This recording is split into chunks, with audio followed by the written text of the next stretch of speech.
This is the Kia Sportage, now in its fourth generation and a far cry from the rough and ready 4x4 that was launched in 1993.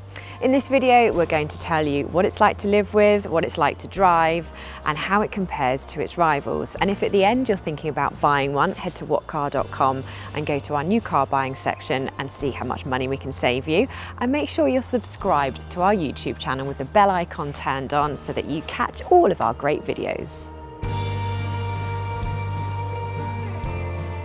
The Sportage has been a huge sales success for Kia since it turned it into a much more handsome SUV back in 2010 with the third generation.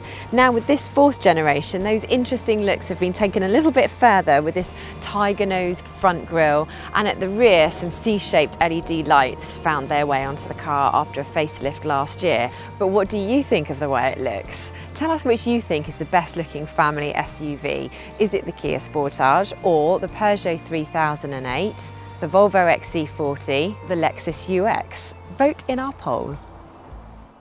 Those smart looks on the outside aren't quite matched on the inside. There is a combination of some matte plastics and metallic finishes dotted here and there, and it does feel pretty solid. But the Seat Ateca and Skoda Karoq are the cars to beat in this class at this price point, and they both have much more impressive interiors. However, even the most basic level trim, One, gets a 7-inch touchscreen that comes with Bluetooth, DAB radio, Apple CarPlay and Android Auto. It's easy to use, and also there's some shortcut buttons to help you flick between key functions while on the move.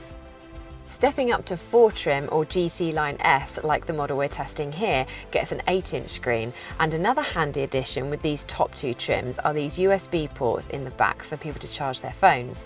But overall, the Ateca and Karoq infotainment systems are slicker than the Sportages.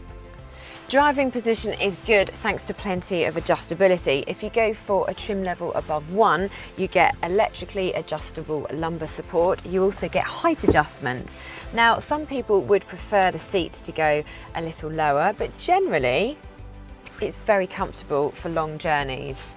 And there's also reach and rake adjustment in the steering wheel.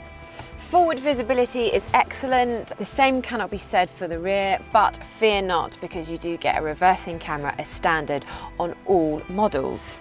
Now, in terms of space, if you're 6 foot tall, you should be very happy here, unless you go for the panoramic roof, which is on trim 4 and above, and you can find that that's eating into your headroom slightly.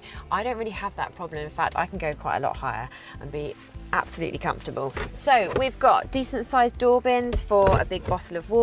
We've got a cup holder here and another one here if you don't go for the ashtray.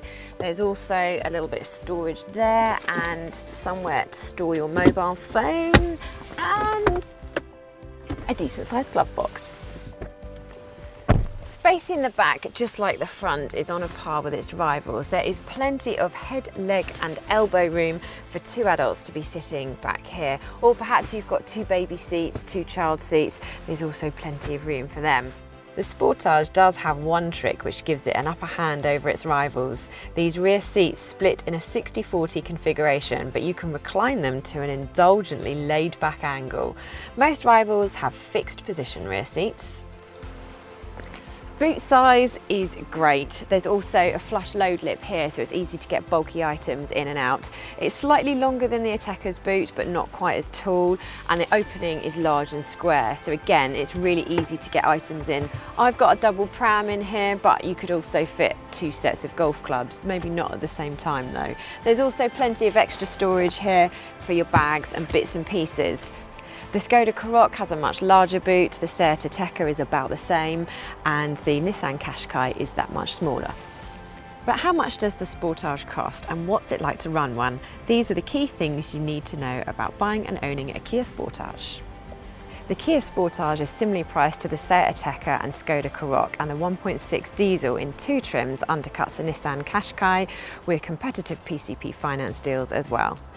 And that 1.6 diesel doesn't have as low CO2 emissions as the Qashqai or Ateca, so will cost more to run as a company car. Fuel economy also leaves something to be desired because it is less fuel efficient than both of those rivals. However, if you do low mileage, you may want to consider the 1.6 petrol because that is a lot cheaper to buy than the diesel. The Sportage's trim lineup is a little bit confusing. It goes from 1 to 4 with 3 missing and 2 sporty GT line models at the top. We reckon 2 makes the most sense because you get heated front seats and dual zone climate control among the highlights. Higher trim levels are harder to justify. Kia doesn't really do options, you just have to pick the trim that suits you best. Kia has an excellent reputation for reliability. However, it does also come with a fantastic warranty, which is class leading. It lasts for 7 years and has an unlimited mileage, so you've always got that to fall back on. The Sportage gets 6 airbags as standard, while 2 trim gets traffic sign recognition along with lane keeping assistance and automatic high beam headlights. However, it's disappointing that blind spot monitoring and automatic emergency braking are only standard on the more expensive trims. Other rivals have automatic emergency braking as standard across their lineups, so it's a shame Kia doesn't do the same. The Sportage has a choice of 2 petrols and a few different diesels. Hello, yes, this isn't Rebecca, it's Doug. Just giving you an update on some engines that we've driven since Rebecca shot this video. So, the Sportage is available with a number of different petrol and diesel options, some with mild hybrid technology. But of the lot, we'd say the 1.6 CRDI 134 diesel is the best. You get solid, flexible performance that will pull you up to motorway speeds with ease, even with a fully loaded car. Anyway, here's Rebecca to tell you more about what the Sportage is like to drive. The Sportage has quite a sporty setup compared to most of its rivals, so that does little for ride comfort. Other cars in the class, such as the Qashqai or the Karoq, are more comfortable. It never gets too jarring, but it is less settled than you would want a family SUV to be. Unfortunately, the firm ride doesn't result in a sporty drive either.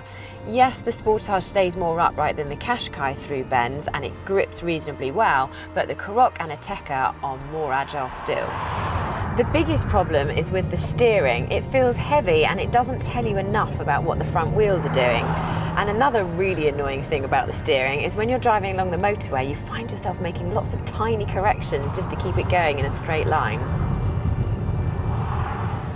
The Kia Sportage has striking looks, is decent value for money and is spacious inside, but it isn't great to drive. The interior is not classy compared with its rivals, and it's a shame that automatic emergency braking is not standard across the range.